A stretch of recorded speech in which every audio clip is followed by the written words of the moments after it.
doktor mo? Yung naggupit sa'yo? Pinalo ka ba? Kawawa naman yung kulo na yan. Ayaw pala ng bilihan. Ba't ginanyan ka? Kaya pala umiyak ka, may luha ka pa kanina. Kaya pala, kawawa ka naman. Oo nga, dito nga yun. Bakit naman pinapalo yung baby na yan ah?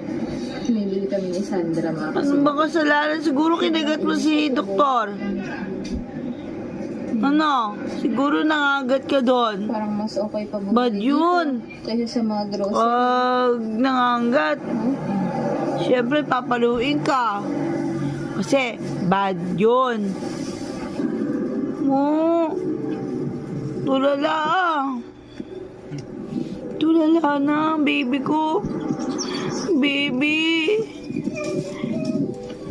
Happy ka naman sana. Dahil happy kami dahil nagupitan ka na.